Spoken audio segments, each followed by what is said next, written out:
The sky boiled black over the Nebraska Territory as Naomi Gentry clutched her sodden wedding dress, the violent current of the swollen Platte River tearing away what remained of her hopes. Her wedding carriage lay capsized 50 yards upstream, her groom nowhere to be seen, and the raging floodwaters pulled her ever deeper as she gasped for breath in the churning deluge of May 1867. "Hold on!" A voice cut through the roar of the water, deep and commanding. Through the curtain of rain, she glimpsed a figure on horseback plunging into the raging current, a lasso swinging overhead. Naomi's strength was failing, her fingers numb from cold, when a strong arm locked around her waist and hauled her against a solid chest. The stranger's horse fought the current, its powerful muscles straining as it carried them toward the distant shore. "Breathe," the man ordered as they reached the muddy bank. His face was shadowed beneath a wide-brimmed hat, rainwater cascading from its edges. "You're safe now." Naomi coughed violently, expelling river water from her lungs. Through bleary eyes, she took in her rescuer, tall and broad-shouldered, with eyes the color of faded denim and a jawline dusted with several days' growth of beard. "My wedding party," she gasped. "My fiancé." The stranger scanned the raging river. No sign of anyone else. Been watching this stretch for 20 minutes. He adjusted his grip on her shivering form. "Storm's getting worse. My ranch is just beyond that ridge. You'll live with me until it's safe to travel." It wasn't a question or an offer. In her half-drowned state, Naomi lacked the strength to argue as the cowboy lifted her onto his horse and mounted behind her, one arm securing her against his chest as they rode into the gathering darkness. Preston Keller had never expected to find a bride in the floodwaters. Hell, he'd never expected to marry at all. The Nebraska Territory demanded too much from a man trying to build something lasting, and 30 years of hard living had taught him that most people couldn't be counted on when things got difficult. But when he'd spotted the white dress in the raging river, instinct had taken over. Now, as he guided his mare through the worsening storm, the woman's soaked form pressed against him, he wondered what mess he'd gotten himself into. Town was 15 miles east, and with the bridges likely washed out, it would be days before the roads were passable. His ranch house appeared through the rain, a sturdy 2-story structure of timber and stone that had taken him 5 years to build. It wasn't fancy, but it was solid, like everything Preston created. "We're here," he said, feeling the woman's body trembling against his. She hadn't spoken since they'd left the riverbank, and he worried shock might be setting in. Preston dismounted in one fluid motion, then gently lifted her down. "Can you walk?" Naomi nodded weakly, though her legs buckled when her feet touched the ground. Without hesitation, Preston swept her into his arms and carried her to the covered porch. He shouldered open the door and brought her inside, where the remnants of a fire still glowed in the hearth. "I need to see to my horse," he said, depositing her on a chair near the fireplace. "There are blankets in that trunk. Get out of those wet clothes before you catch your death." Naomi stared at him, suddenly aware of her situation alone with a stranger, miles from civilization. "Sir, I don't even know your name." He paused at the doorway. "Preston Keller. And yours?"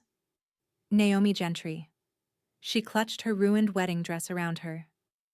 "I was to be married today, to Jonathan Wells of Lexington." Something flickered across Preston's face. Recognition, perhaps. "The banker's son?" Naomi nodded, tears welling in her eyes as the reality of her situation crashed over her. "The carriage. The river rose so fast. We were crossing to the church." "Rest now," Preston said, his voice gentler than before. "We'll figure things out come morning." When Preston returned from the barn, he found Naomi wrapped in a blanket, her wedding dress hanging damply over a chair. The fire had been stoked, and she sat staring into the flames, her dark hair falling in damp waves down her back. "I made tea," she said softly, gesturing to a kettle on the stove. I hope you don't mind. Not at all. Preston removed his sodden coat and hat, hanging them by the door. You'll find I'm not much for conversation, Miss Gentry, but my home is at your disposal until we can get you back to town. Thank you, Mr. Keller. Naomi's voice caught. I don't know what would have happened if you hadn't come along. Preston poured himself a cup of tea, aware of her watching him. He wasn't accustomed to having a woman in his house, not since Martha had died 3 years earlier. His sister had kept house for him after he'd lost his wife in childbirth. But consumption had taken Martha too, leaving Preston alone with his cattle and his memories. How long have you lived out here? Naomi asked, breaking the silence. 7 years. Preston sat in the chair opposite her. Came west after the war. Wanted land of my own. You fought in the war? Preston nodded. Union cavalry. Spent 3 years in the saddle chasing rebels across Virginia. Naomi studied him with new interest. My brother fought as well. He didn't come home. Many didn't. Preston sipped his tea. I'm sorry about your brother. And I'm sorry about your wife. Preston's head snapped up. How did you... The photograph. Naomi nodded toward a small frame on the mantel. And there are still women's things here. The quilt, the curtains. But they're not new. Preston set down his cup. You notice a lot for someone who nearly drowned a few hours ago. A ghost of a smile touched Naomi's lips. My father says I see too much. It's why Jonathan's mother never approved of me. Her smile faded. Not that it matters now. We don't know that, Preston said, though something in him rebelled at the thought of returning this woman to a family that had left her to drown. Once the waters recede, we'll ride to town. Your fiancé may have survived. Naomi's fingers tightened around her cup. Yes, of course. Thunder cracked overhead, rattling the windows. The rain showed no signs of letting up, and Preston knew the Platte would continue rising through the night. You should rest, he said, rising from his chair. You can take the bedroom upstairs. I'll sleep down here. I couldn't possibly take your bed. You can, and you will. Preston's tone brooked no argument. You've been through enough today. I'll show you upstairs. The bedroom was simple but comfortable, with a large bed covered in a patchwork quilt and a chest of drawers against one wall. A small window looked out over the prairie, now obscured by the driving rain. There should be a nightgown in the dresser, Preston said awkwardly. It was my sister's. She was about your size. Naomi nodded gratefully. Thank you, Mr. Keller. For everything. Preston hesitated in the doorway, struck by how young she looked in the lamplight. Try to get some sleep. Things often look clearer in the morning. Downstairs, Preston added wood to the fire and stretched out on the sofa, listening to the storm rage outside. It had been a long time since he'd shared his home with anyone, and the presence of the woman upstairs unsettled him in ways he couldn't define. She was meant to be another man's wife, a man from town who might still be alive. A man who, if Preston's memory served correctly, came from one of the wealthiest families in the county. What business did a rancher like him have, harboring feelings for a woman so far above his station? Yet as he drifted toward sleep, Preston couldn't shake the image of Naomi's face as he'd pulled her from the river, the fierce determination in her eyes, even as death reached for her. There was steel in that woman, beneath the refined manners and pretty face. And Preston Keller had always appreciated things that endured. Morning brought no relief from the rain. Preston rose before dawn and checked the river from his bedroom window. As he'd feared, the Platte had broken its banks during the night, spreading across the lowlands between his ranch and town. They were effectively cut off until the waters receded. He dressed quietly and went downstairs to prepare breakfast, startled to find Naomi already at the stove, frying bacon in his cast-iron skillet. I hope you don't mind, she said, glancing over her shoulder. I woke early and thought I might make myself useful. Preston couldn't remember the last time someone had cooked for him. Not at all. But you're my guest, you shouldn't feel obligated. It's the least I can do. Naomi wore one of Martha's old dresses, the fabric of faded blue that nonetheless complemented her dark hair and fair skin. She'd pinned it up simply, revealing the graceful curve of her neck. Preston forced himself to look away, busying himself with making coffee. The river's risen further. I'm afraid we're stranded for a few days at least. Naomi's hands stilled momentarily. I see. I'll ride out after breakfast. Check if any of our neighbors need help. The Millers have a place about 3 miles west. They have young children. Of course. Naomi slid the bacon onto plates. Is there anything I can do to help while you're gone? Preston considered her carefully. Most town women he'd met would be having hysterics at the prospect of being stranded with a stranger, miles from civilization. But Naomi Gentry showed no signs of panic. Actually, if you wouldn't mind feeding the chickens, they're in the coop behind the house, and the milk cow needs milking, though I can do that before I leave. I can milk a cow, Mr. Keller. A hint of pride flashed in her eyes. I wasn't always a town girl. My father had a small farm before he opened his mercantile. They ate breakfast in companionable silence, the rain drumming steadily on the roof. Preston found himself stealing glances at Naomi, noting the delicate way she held her fork, the slight furrow in her brow as she gazed out the window at the sodden landscape. You must be worried, he said finally. About your family, your fiancé. Naomi set down her coffee cup. I am concerned for my parents. They'll be frantic. She hesitated. As for Jonathan, our engagement was more his mother's doing than anything else. The Wells family has invested in my father's business. The match was convenient. You didn't love him? The question slipped out before Preston could stop it. I respected him, Naomi answered carefully. Love, Mr. Keller, is a luxury many women can't afford. The stark practicality in her voice surprised him. Forgive me. I shouldn't pry. There's nothing to forgive. Naomi offered a small smile. I've imposed on your hospitality. The least I can offer is honesty. Preston finished his breakfast and rose from the table. I'll be back by midday. There's a rifle in the cabinet if you need it, though we don't get many unwelcome visitors out here. I'll be fine, Naomi assured him. Please be careful, Mr. Keller. Preston donned his slicker and hat, oddly reluctant to leave. At the door, he turned back. Preston, if we're to be sharing quarters for a few days, you might as well use my given name. Her smile widened slightly. Preston, then. And I'm Naomi. With a nod, he stepped out into the rain, wondering at the strange warmth that had bloomed in his chest at the sound of his name on her lips.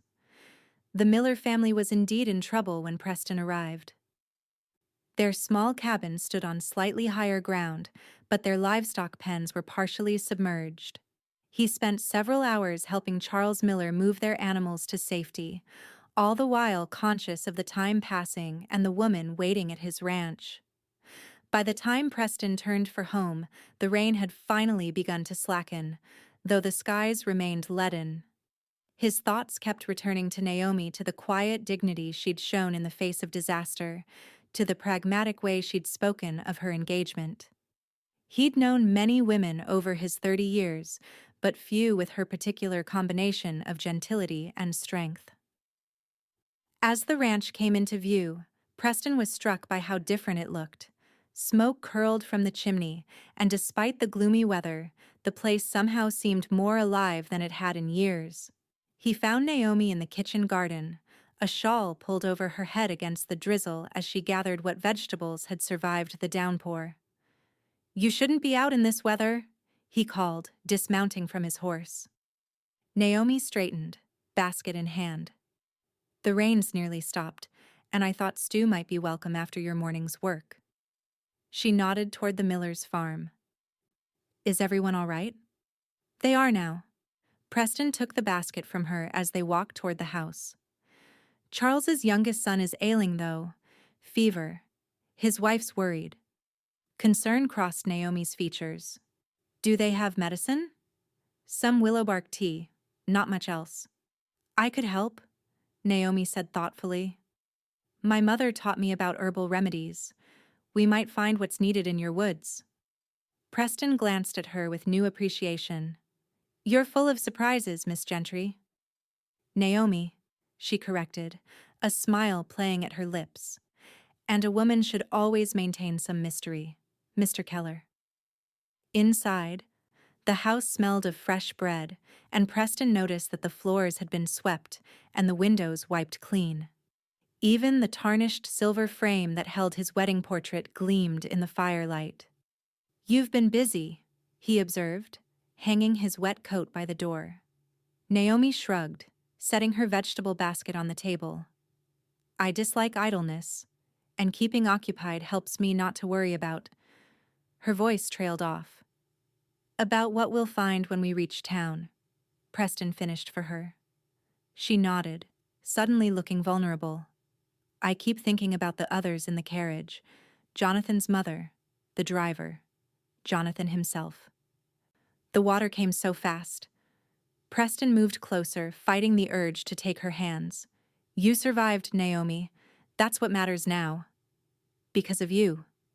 Her eyes met his, earnest and wide. I never properly thanked you. There's no need. There is, she insisted. Most men would have ridden on, especially in such conditions. You risked your life for a stranger. Her voice softened. That speaks to your character, Preston Keller. Uncomfortable with her praise, Preston changed the subject. You mentioned stew? I should tend to my horse first, but I could eat a horse afterward. Naomi's laugh was warm and genuine. Go see to your animal. Dinner will be ready when you return. That evening, seated across from Naomi at his table, Preston found himself speaking more than he had in months. He told her about his ranch, his plans to expand his herd, and the struggles of establishing himself in the territory. In turn, she shared stories of her childhood in Ohio, her family's journey west after the war, and her father's business in Lexington. What made you agree to marry Jonathan Wells? Preston asked finally, the question that had been nagging at him all day. Naomi traced the rim of her water glass with one finger. My father's business has been struggling. The Wells family offered security, not just for me, but for my parents. She looked up, her expression resolute. I was raised to do my duty, Preston. Women have few options in this world. A favorable marriage is the best most of us can hope for. And what would you hope for if circumstances were different? The question hung in the air between them. Outside, the rain had stopped completely, leaving only the occasional drip from the eaves to break the silence. A partnership, Naomi said finally. Someone who sees me as more than an ornament or a convenience. Someone who values my mind as well as... She flushed slightly. Well, as other qualities.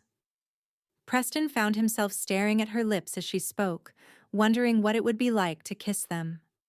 The thought startled him, and he pushed back from the table abruptly. It's getting late, he said, his voice rougher than intended. We should turn in. Disappointment flickered across Naomi's face, but she nodded and began clearing the dishes. Of course. It's been a long day. As he prepared for bed on the sofa downstairs, Preston cursed himself for his cowardice. But what was the alternative? To admit he was developing feelings for a woman promised to another man? A woman who, by all rights, belonged in town with people of her own class and education? No, better to maintain some distance. In a few days, the floodwaters would recede, and he would take Naomi Gentry back to Lexington where she belonged, and Preston would return to the solitude he'd grown accustomed to, if not entirely comfortable with. But as he drifted toward sleep, the memory of her smile followed him into his dreams. The next morning dawned clear, the storm finally spent. Preston rose early and stepped onto his porch to survey the damage. The creek that bordered his property had overflowed its banks, but his house and barn stood on high ground, largely unaffected. The road to town, however, remained submerged beneath several feet of muddy water. "How bad is it?" Naomi appeared beside him, a shawl wrapped around her shoulders against the morning chill. "Bad enough," Preston admitted. "But the sun's out. Give it 2, maybe 3 days, and we might be able to make it to town." Naomi nodded, her expression unreadable. "I should check on your garden. Some of the plants might be salvageable now that the rain's stopped." "Naomi." Preston caught her arm gently as she turned to go. "Are you all right?" She looked up at him, her eyes reflecting the morning light. "I'm not sure. Part of me is desperate to know what happened to the others, to make sure my parents aren't sick with worry. And part of me—" She hesitated. "Part of you— what?" Preston found himself holding his breath. "Part of me feels strangely at peace here," she admitted softly. "Is that terrible of me? People may have died, and here I am, finding contentment in gardening and cooking and watching the sunrise." Preston's hand slid down to take hers. "You survived something horrific, Naomi. Finding moments of peace doesn't dishonor anyone." Her fingers tightened around his. "Thank you for understanding." They stood like that for a long moment, hands clasped, watching the sun burn away the mist that hung over the sodden prairie. Preston was acutely aware of her presence beside him, the subtle scent of lavender that clung to her hair, the warmth of her hand in his. "I should check the livestock," he said finally, reluctantly releasing her hand. "Would you like to ride out to the Millers with me later? You mentioned helping with their boy's fever." Naomi's face brightened. "Yes, I'd like that. I'll gather some herbs first. I noticed echinacea growing at the edge of your woods yesterday." They spent the morning working side by side, Preston repairing minor damage to his outbuildings while Naomi salvaged what she could from the kitchen garden and gathered medicinal herbs. It felt startlingly domestic, this shared labor, and more than once Preston caught himself imagining a future where such mornings were commonplace. After a simple lunch, Preston saddled 2 horses. "Can you ride astride? I don't have a side saddle." Naomi lifted her chin. "I grew up riding astride on my father's farm. The side saddle was yet another refinement I adopted for town life." Preston couldn't help but grin. "Full of surprises," he murmured, helping her mount the gentle mare he kept for occasional visitors. The ride to the Millers took longer than usual, as they had to detour around flooded lowlands. Preston found himself watching Naomi as she rode beside him, admiring the natural grace with which she handled her horse. She'd tied her hair back with a simple ribbon, and the sun brought out auburn highlights he hadn't noticed before. "You're staring, Mr. Keller," Naomi said without looking at him, though a smile played at the corners of her mouth. "Just making sure you're comfortable on that horse," Preston replied, knowing the excuse sounded hollow even to his own ears. "I'm quite comfortable, thank you." She turned to face him fully, her expression teasing. "Though I appreciate your concern." The Miller family greeted them with obvious relief. 6-year-old Thomas lay on a pallet near the fireplace, his face flushed with fever. Sarah Miller, exhausted from a night of tending her son, nearly wept when Naomi unpacked her basket of herbs. "I've brought echinacea and yarrow for the fever," Naomi explained, setting to work immediately. "And some willow bark to help with any pain. Has he been drinking?" "Very little," Sarah admitted. "He complains his throat hurts too much." Naomi nodded, her manner calm and competent. "We'll make a tea with honey to soothe his throat. And a poultice for his chest. I think I hear congestion when he breathes." Preston and Charles stepped outside to check on repairs to the livestock pens, leaving the women to their healing work. As they hammered new posts into the still muddy ground, Charles glanced toward the house. "Your lady seems to know her way around sick room," he observed. Preston nearly corrected him. Naomi wasn't his lady, but something stopped him. "She's knowledgeable about many things," he said instead. Charles nodded thoughtfully. Martha would have approved, I think. She always worried about you being alone out there. The mention of his sister sent a pang through Preston's chest. Naomi is just passing through. She was caught in the flood. I'm helping her get back to town when the road's clear. If you say so. Charles didn't look convinced. But I haven't seen you look at anyone that way since Caroline.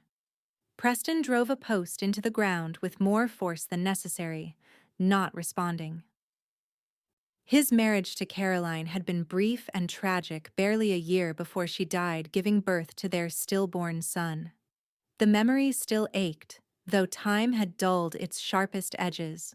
When they returned to the house 2 hours later, they found Thomas sitting up, sipping broth while Naomi told him a story. His fever had broken, and though he still looked pale, the dangerous flush had faded from his cheeks. "What did you do?" Sarah asked in amazement. "The fever's been burning him up for 2 days. Cool compresses with yarrow water and tea every half-hour," Naomi explained.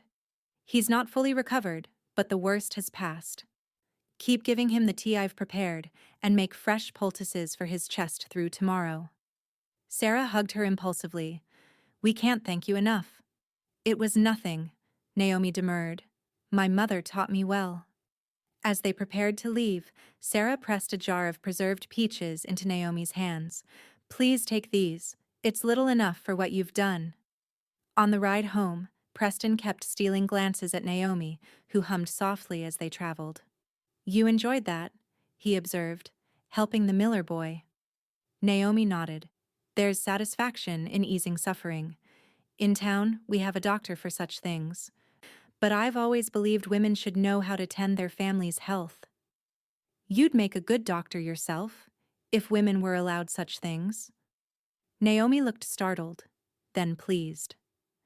"That's perhaps the nicest compliment I've ever received, Preston." "It's merely the truth." He guided his horse around a fallen branch. "You have healing hands." They rode in companionable silence for a while, the late afternoon sun bathing the landscape in golden light. Despite the destruction left by the flood, beauty remained. Wildflowers nodded in the breeze, and birds called to one another from trees heavy with spring foliage. "It's so peaceful here," Naomi said softly. "In town, there's always noise wagons on the streets, people talking, businesses operating. But here, you can hear yourself think." "That's why I chose this land," Preston replied. "After the war, after all that death and chaos, I needed quiet." "Do you ever get lonely?" The question caught him off guard. "Sometimes," he admitted. "When winter comes and the snow piles high, when weeks pass without seeing another soul." He glanced at her. "But there's a difference between solitude and loneliness. I've made my peace with the former." "And yet you built a house with room for a family," Naomi observed. "2 bedrooms upstairs, a large kitchen, that long dining table. You planned for more than solitude, Preston." He didn't answer immediately, surprised by her perception. "I suppose old dreams die hard," he said finally. "After Caroline and the baby died, I thought, well, it doesn't matter what I thought. Life has a way of changing your plans." "Yes," Naomi said quietly. "It certainly does." That evening, after a simple supper, they sat before the fire. Preston had found an old checkerboard, and they played while nursing cups of coffee laced with a splash of whiskey against the night's chill. "You're letting me win," Naomi accused after her 3rd consecutive victory. Preston shook his head, genuine admiration in his eyes. "I wouldn't dare. You're simply better at strategy than I am." "A dubious talent for a woman," Naomi said wryly. "Jonathan always seemed annoyed when I beat him at cards." "Then Jonathan is a fool," Preston said before he could stop himself. Naomi looked up sharply, her eyes searching his face. "That's unkind. He may have survived the flood." "You're right." Preston reset the checkerboard, avoiding her gaze. "Forgive me." "There's nothing to forgive." Naomi hesitated. Preston, I should be honest with you. My engagement to Jonathan, it wasn't a love match. I respected him, but there was never any passion between us. Preston's hand stilled on the checkers. Why are you telling me this? Because I don't want you to think I'm being disloyal by... She faltered. By what, Naomi? She met his eyes directly. By enjoying your company so much. By feeling more alive these past 3 days than I have in years. The air between them seemed to thicken. Preston was acutely aware of her closeness, of the firelight playing across her features, of the way her lips parted slightly as she waited for his response. Naomi, he began, his voice rough with emotion he'd kept carefully contained. I'm not the kind of man who takes what belongs to another. I don't belong to anyone, she said quietly. Not yet. The ceremony never happened. Preston stood abruptly, moving to the window. Outside, a full moon illuminated the landscape, casting long shadows across his property. When the road's clear, I'll take you to town. If your fiancé survived, you should honor your commitment. If not... He turned to face her. If not, then perhaps we can speak of these things again. Disappointment flashed across Naomi's face, but she nodded. You're right, of course. It would be dishonorable to act on whatever this is between us until I know for certain. Whatever this is, Preston echoed softly. I think we both know what it is, Naomi, but timing matters. She rose from her chair and approached him, stopping just out of reach. When I was drowning, she said softly, my last thought wasn't of Jonathan. It was regret that I'd never known real passion, real connection. And then you pulled me from the river. And something in me recognized something in you. Preston's restraint nearly broke at her words. It would be so easy to close the distance between them, to draw her into his arms and kiss her, as he'd been imagining since that first night. Instead, he took a careful step back. 2 more days, he said, the water's receding quickly. By then, we should be able to reach town safely. Naomi nodded, a sad smile touching her lips. 2 days, then. She turned toward the stairs. Good night, Preston. Good night, Naomi. Long after she'd gone to bed, Preston remained by the window, staring out at the moonlit landscape and wondering if he was a fool to let honor stand in the way of what his heart so clearly wanted. The next day passed in a blur of shared work and careful conversation. Both Preston and Naomi seemed determined to maintain a polite distance, though their eyes frequently sought each other when they thought the other wasn't looking. They rode out together to check on the Miller boy, who was recovering well under Sarah's attentive care, and stopped to assess the condition of the road to town. Another day, Preston confirmed, surveying the still submerged lowlands. By tomorrow afternoon, we should be able to make it through. Naomi nodded, her expression conflicted. I need to let my parents know I'm safe. They must be frantic. Of course. Preston guided his horse back toward the ranch, wondering why the prospect of returning Naomi to civilization filled him with such dread. In just a few days, she had transformed his quiet existence, bringing warmth and conversation to rooms that had known only silence for too long. That evening, as Preston chopped wood for the fire, Naomi appeared in the doorway of the house, watching him work. Penny, for your thoughts, she called, when he paused to wipe sweat from his brow. Preston leaned on his axe, studying her. In the golden light of sunset, with her hair loose around her shoulders and wearing one of Martha's old dresses, she looked as though she belonged there, as though she'd always been a part of his world. I was thinking about change, he admitted. How quickly it can come, even when you think your life is set in its ways. Naomi walked toward him, her skirts brushing through the spring grass. Is change always unwelcome? No. Preston set aside his axe. Sometimes it's like a flash flood, terrifying and destructive. And sometimes it's like the first rain after a drought, life-giving. And which am I? Naomi asked softly, stopping before him. Preston's throat tightened. You know the answer to that. They stood in silence, the space between them charged with unspoken feelings. A meadowlark called from a nearby fence post, its sweet song the only sound in the gathering dusk. I should finish this wood, Preston said finally. Night's coming. Naomi nodded, disappointment shadowing her features. I'll prepare supper. As she turned to go, Preston reached for her hand, stopping her. Naomi, The sound of approaching hoofbeats cut him off. They both turned toward the road, where a rider was approaching at a gallop, the last rays of sunlight glinting off something metallic on his chest. The sheriff, Preston muttered, releasing Naomi's hand. Sheriff Daniel Morris reined in his horse at the edge of the yard, his weathered face breaking into a relieved smile when he spotted Naomi.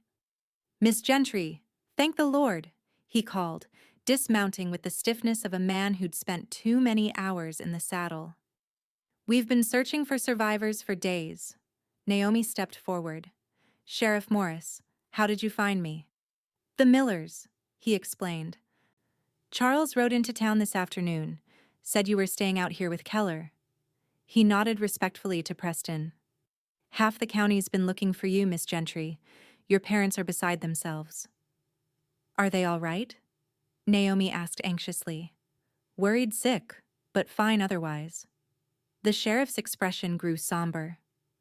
I'm afraid the news isn't all good, though. The carriage driver and Mrs. Wells didn't make it. They found their bodies yesterday, downstream. Naomi paled. And Jonathan? Sheriff Morris shook his head. No sign yet.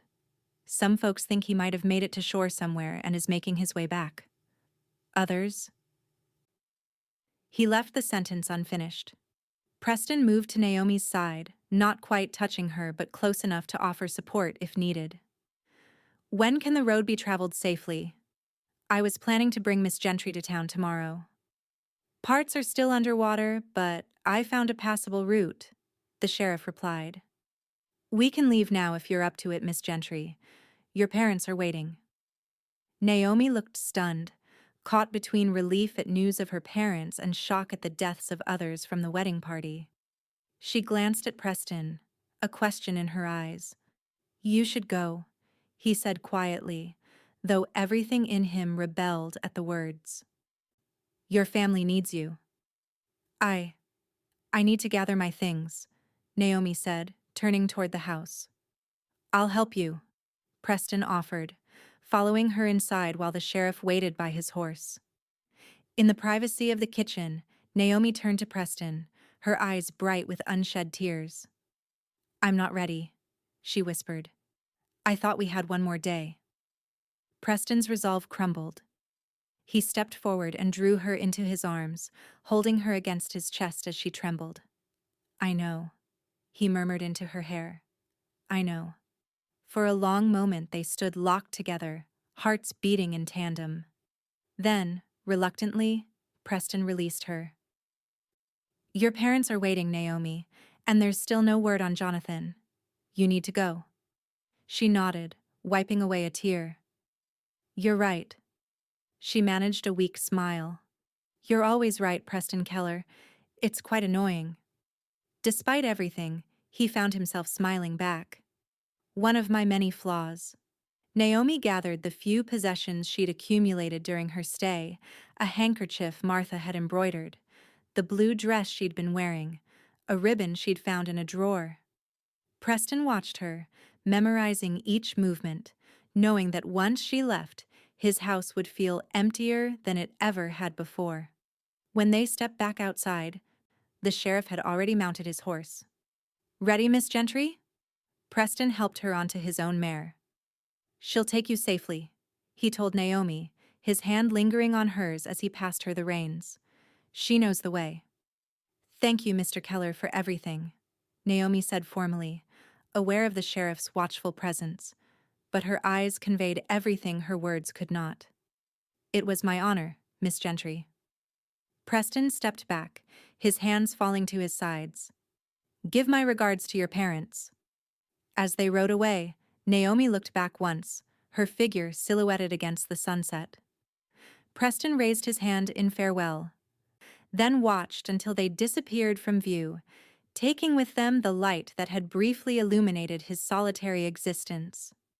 Inside his suddenly quiet house, Preston moved through rooms that still held echoes of Naomi's presence: the neatly arranged kitchen, the swept hearth, the checkerboard, with pieces still set up from their last unfinished game.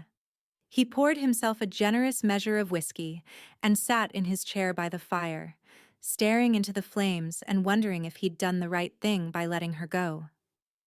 The days that followed passed with excruciating slowness. Preston threw himself into ranch work, repairing flood damage and tending to his cattle from dawn until dusk. Physical exhaustion was his only defense against thoughts of Naomi, of her smile, her quiet strength, the way she'd fit so naturally into his life. A week after her departure, Preston finally rode into town for supplies. He'd avoided Lexington until necessity drove him there, dreading the prospect of encountering Naomi, or, worse, learning that Jonathan Wells had survived after all. The town showed signs of the flood's destruction: mud-stained buildings, damaged goods drying in the sun, townsfolk working together to rebuild what had been lost. Preston hitched his horse outside the general store and steeled himself before entering. Henry Gentry looked up from behind the counter, recognition dawning on his weathered face. "Mr. Keller," he said, setting aside the inventory ledger he'd been writing in. "I was hoping you'd come by." Preston nodded stiffly. "Mr. Gentry, I needed supplies." "Of course." The older man came around the counter, extending his hand. "But first, I want to thank you properly for saving my daughter's life. Naomi told us everything: how you pulled her from the river, gave her shelter." Preston shook his hand, uncomfortable with the gratitude. "Anyone would have done the same. But anyone didn't. You did." Henry's eyes were kind but shrewd. "She speaks very highly of you." Preston's heart quickened. "How is she?" "Managing," Henry replied carefully. "The past week has been difficult. They found Jonathan's body 2 days after Naomi returned, washed up nearly 10 miles downstream." He sighed heavily.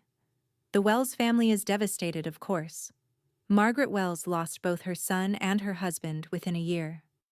"I'm sorry to hear it," Preston said, and found he genuinely meant it. Whatever his feelings for Naomi, he wouldn't wish such loss on anyone. "Naomi has been helping with the arrangements," Henry continued. "She feels responsible somehow, though of course the flood was no one's fault." Preston frowned. "She shouldn't blame herself." "Try telling her that." Henry smiled sadly. "My daughter has always carried the weight of the world on her shoulders." He hesitated. "She's at the church now, helping prepare for tomorrow's memorial service. I'm sure she'd welcome seeing you." Preston shifted uncomfortably. "I wouldn't want to intrude on her grief." Henry studied him thoughtfully. "You know, Mr. Keller, in the 7 years my family has lived in Lexington, I've never seen Naomi's eyes light up when she speaks of someone the way they do when she mentions you, Mr. Gentry." "I'm not meddling." Henry held up his hands. "I'm merely observing. As her father, I want Naomi's happiness above all else." He returned to the counter. "Now, what supplies did you need?" Preston provided his list, his mind racing. As Henry gathered the items, the store's bell jingled, and Preston turned to find Naomi standing in the doorway, wearing a simple black dress, her face pale but composed. For a moment, neither spoke. Then Naomi stepped forward, a careful smile touching her lips. "Mr. Keller, how good to see you." "Miss Gentry." Preston removed his hat. "I was just picking up supplies." "Of course." She glanced at her father, who was suddenly very busy arranging items on a shelf. "How is your ranch? Any lasting damage from the flood?" "Nothing that can't be repaired."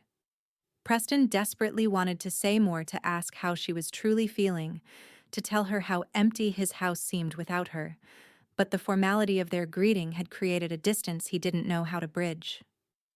"I should go," Naomi said after an awkward pause. "There's still much to do for tomorrow's service." "Of course." Preston replaced his hat.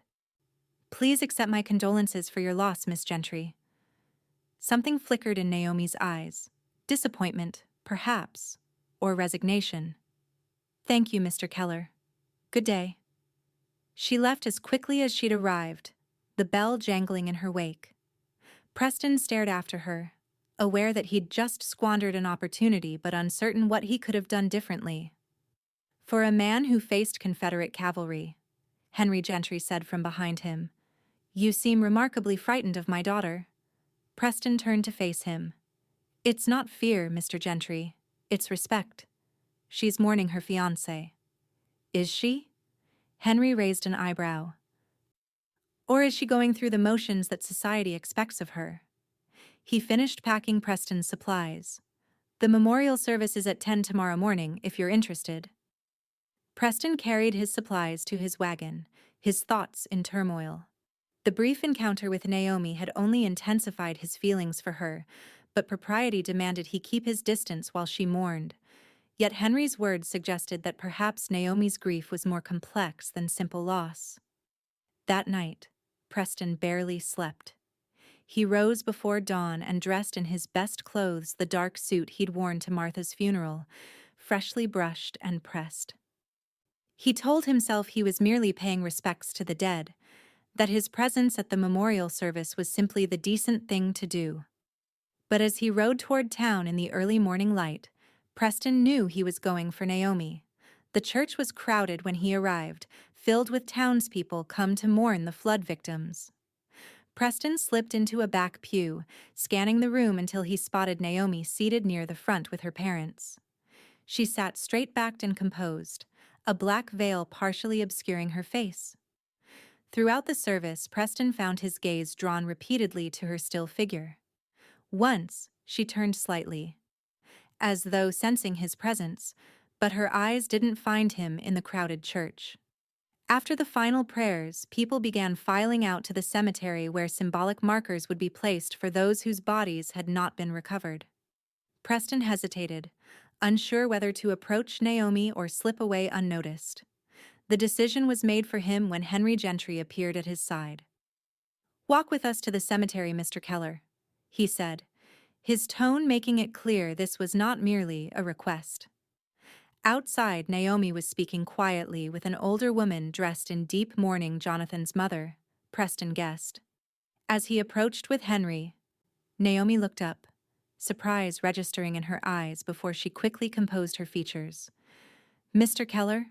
she acknowledged with a slight nod. "Miss Gentry, Mrs. Wells." Preston bowed respectfully to both women. "Please accept my condolences." Mrs. Wells regarded him with red-rimmed eyes. "You're the rancher who saved Naomi?" "Yes, madam."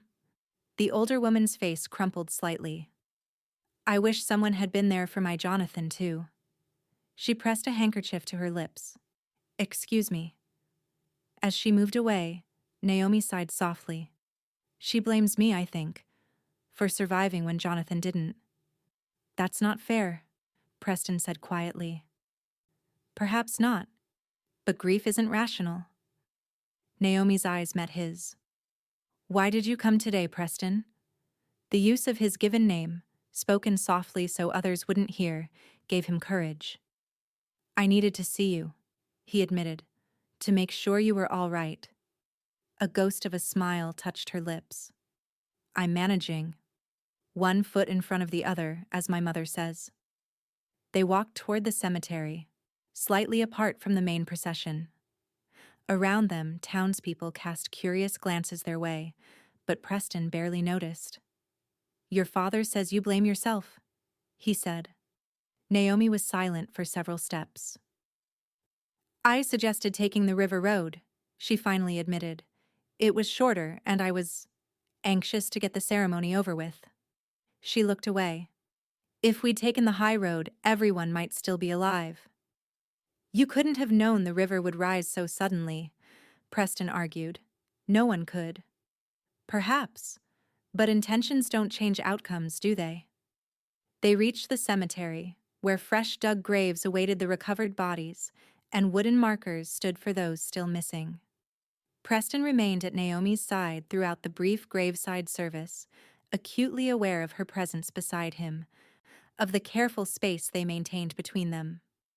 As the crowd began to disperse, Naomi turned to him. "Will you walk with me? Just for a moment?" Preston nodded, ignoring the speculative glances from townspeople as they moved away from the cemetery toward a small grove of cottonwoods that bordered the church property. "I've missed you," Naomi said simply when they were out of earshot. "Is that terrible of me? To be mourning my fiancé while missing another man?" Preston's heart hammered in his chest. "I've missed you too. Every day." "I don't know what to do, Preston." Naomi's composure finally cracked, her voice trembling. "Society expects me to mourn for a year at least, to wear black and keep to myself and remember a man I respected but never loved. And all I can think about is those few days at your ranch and how alive I felt there." Preston wanted nothing more than to take her in his arms, but they were still visible from the churchyard. "What do you want, Naomi? Not what society expects, what do you want?" She looked up at him, her eyes clear and direct. "I want to go back to your ranch. I want to garden and cook and ride across the prairie. I want to argue with you over checkers and listen to you talk about your cattle." Her voice dropped to a whisper.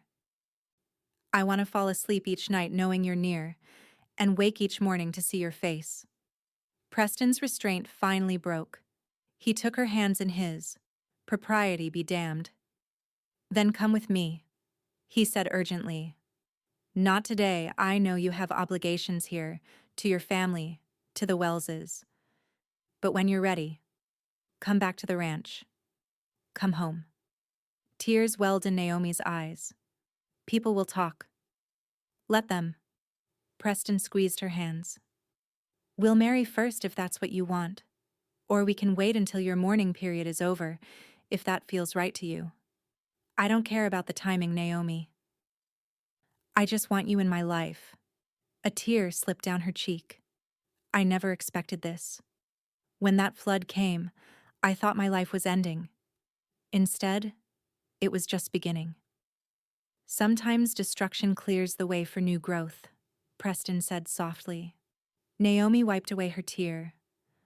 "I need a little time to speak with my parents, to fulfill my obligations here.